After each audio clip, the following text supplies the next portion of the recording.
Welcome back to the new lesson. आज का जो हमारा लेसन है ये परहैप्स द लास्ट टॉपिक है हमारे यूनिट थर्ड का। तो ये टॉपिक जो है ये it's not just relevant but it's imperative also for our society's progress. Women's rights जो है इसका पहले हम थोड़ा सा हिस्टोरिकल स्ट्रगल्स के बारे में जानेंगे and then will celebrate the milestones that we have achieved so far, right. तो जहाँ तक हिस्टोरिकल कॉन्टेक्स्ट की बात है, मतलब throughout the history that women जो है they have faced the systematic oppression, they have faced the oppression, they have been denied the basic rights and relegated to subordinate roles. So from suffragettes demanding the right to vote to modern day activists, all have been fighting against the gender based violence. Yeah, woman जो है she has continuously, yeah, women have faced, you know, the struggles. They continuously are battling for recognition, for autonomy and dignity. ये वो करते आए हैं, ये वो अभी भी कर रहे हैं, ठीक है। And history has witnessed and there are such few moments that have been recorded in the history, like we have suffragette moments world wide. ये ऐसे मोमेंट्स हुई थी such as the women's social and political union and the suffragette moment जो US में हुई थी। Both these moments they fought tirelessly only just for the women to get the right to vote, ठीक है, because women were not allowed to vote. So these two moments they fought tirelessly only for the women's right to vote. Then the next जो था हमारा Seneca false convention 1948 में. So this convention marked the beginning of the women's right movement in the United States. और बहुत सारे activists इसमें आ गए. They fought for social, they fought for civil, they fought for religious rights, all for the women. Next जो हमारा है that is legal framework. Legal framework अगर हम वुमेंस राइट का देखेंगे तो लीगल फ्रेमवर्क कहता क्या है कि जो significant strides have been made globally, ठीक है, to enshrine the women's rights in law. So from the universal declaration of human rights to the convention on the elimination of all forms of discrimination against women, जिसको CEDAW, you will also remember this, ये कभी abbreviation पूछी जाती है, what is CEDAW. So this is the convention on the elimination of all forms of discrimination against women. So legal instruments exist, obviously करते ही है कि वो वुमेन्स राइट्स को सेफ गार्ड करे, लेकिन जहाँ हम देखते हैं जहाँ पे इम्प्लीमेंटेशन की बात आती है हमेशा डॉक्यूमेंटेशन पे तो ब्यूटीफुली लिखा होता है कि वो करेंगे ये करेंगे, बट जब प्रैक्टिकलिटी की बात आती है, जब इम्प्लीमेंटेशन की बात आती है, दैट रिमेन्स अ चैलेंज, ठीक है, not everywhere but in many reasons. And this highlights the need for continued advocacy and enforcement. तो legal framework की examples अगर हम देखेंगे, so first is the passing of 19th amendment to the US Constitution in 1920. इस दिन क्या हुआ था कि 1920 में एक 19th amendment पास हुआ था US Constitution में, just to grant the women the right to vote. It was a landmark achievement. This was a landmark achievement.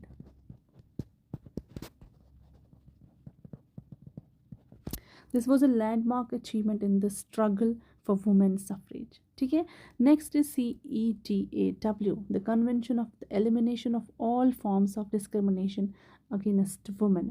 So this was adopted by the United Nations General Assembly. United Nations General Assembly, which was adopted by the UN General Assembly. This is CEDAW. ठीक है. In 1979 में ये adopt किया गया था, and this remains one of the most comprehensive international treaties on women's rights. तो this में also भी आस्क्ड, तो ये आपको याद रखना है. तो नेक्स्ट जो हमारा है that is education and economic empowerment.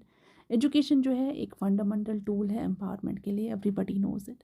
So by ensuring the equal access to education, हमें इक्विप करना है वुमेन को with the knowledge and the skills to thrive in various fields, जो होने के बाद भी नहीं हो पा रहा है.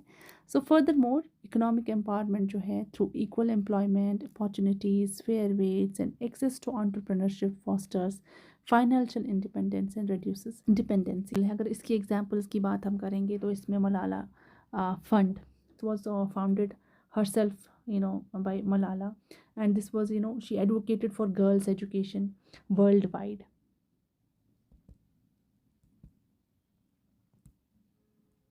ठीक, world's education worldwide, recognizing the transformative power of education and empowering the women and girls. Second is the microfinance programs, जैसे कि ग्रामीण बैंक है बांग्लादेश में. What they do is they provide the small loans. ठीक है, they provide the small loans to women entrepreneurs, or so that they can start their business, छोटा मोटा business ही सही, they can start up. ठीक है, and lift themselves out of poverty, गरीबी से वो बाहर आ जाए. This is what the microfinance programs do. Next we have the health and reproductive rights. The women's health including the reproductive rights, ये एक इंटीग्रल कंपोनेंट है उनके राइट्स का, उनकी वेलबींग का. ठीक है, so access to health care services, reproductive education, contraception and maternal care are essential for ensuring women's autonomy over their bodies and choices. Women's health and reproductive rights में क्या आता है कि like access to reproductive health care and services, मतलब including contraception and safe abortion, ये बहुत ज़रूरी है एक woman, एक औरत की reproductive autonomy के लिए and overall उसकी well-being के लिए. सेकेंड, ग्लोबल कैंपेन चलाई गई थी फॉर द मेंस्ट्रुअल हाइजीन के लिए. ठीक है, and this management seeks to break the stigma surrounding the menstruation and ensure access to menstrual products for all the women and the girls. So this is what the global campaign for menstrual hygiene was about. Next जो हमारा है, that's violence against the woman. So gender based violence, we know it, including the domestic violence जो बहुत common है, sexual assault, human trafficking. ये this remains a pervasive global issue. मतलब pervasive global issue का क्या मतलब है? Something that remains, that's widespread, something that's wall to wall, something that's something that's seen or felt everywhere. That's what pervasive means. ठीक, तो ये भी एक violence against women जो है, ये एक pervasive global issue बन के रहा है. So addressing this, अगर हम इस चीज़ को एड्रेस करेंगे तो हमें क्या चाहिए? We need a comprehensive measures like including the legal protection, support services for survivors and challenging the societal norms जो हमारी सोसाइटी ने क्रिएट किए होते हैं, so that perpetuate violence and discrimination.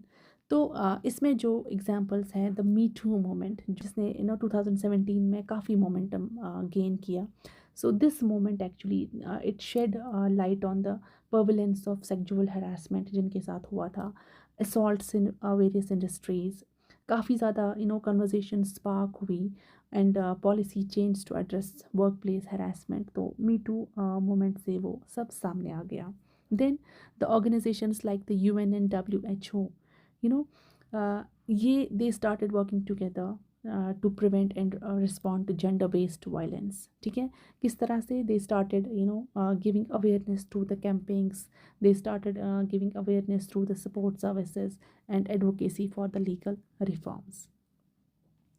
Next we have intersectionality. Intersectionality जो है, it's very crucial to recognize that women's experience are not monolithic. ठीक है, सिंगल नहीं है. क्यों? Because they intersect with other identities, जैसे कि रेस है, एथनिसिटी है, क्लास है, सेक्सुअलिटी है, डिसेबिलिटी है. सो इंटरसेक्शनल फेमिनिज्म जो है एक्नॉलेज करता है इन सारी कॉम्प्लेक्सिटीज़ को और एडवोकेट करता है कि इंक्लूसिव अप्रोच जो है that address the unique challenge faced by the marginalised women. तो इसमें जो हमारी एग्जांपल्स आएगी, that is the experience of indigenous women, LGBTQ plus women, women with disabilities, women of colour. ये सारी डिसेबिलिटीज़ जो है ये हाईलाइट करती है, ये सारी डिसेबिलिटीज़ हाईलाइट करती है इंटरसेक्टिंग फॉर्म्स ऑफ डिस्क्रिमिनेशन जो ये औरतें फेस करती है. ठीक है, so calling for an intersectional approach to feminism that centres their voices and experiences. Right, then अगर हम करंट स्टेटस देखेंगे और चैलेंज देखेंगे वुमेन्स राइट्स की, तो despite progress, despite the significant challenge जो परसिस्ट करती है, जेंडर डिफरेंसेस, जेंडर डिस्पैरिटीज़ बताइए आप, ये अभी भी पॉलिटिकल रिप्रेजेंटेशन में परसिस्ट करती है and we know it. So women जो है she still is under represented in leadership roles globally, not only in just one country but globally. So gender pay gap ये भी एक स्टार्क रियलिटी की तरह रहा है, reflecting deep rooted biases and structural inequalities. So moreover emerging issues जैसे हैं online harassment, cyber bullying, they pose the new threats to women's safety and well-being in the digital age.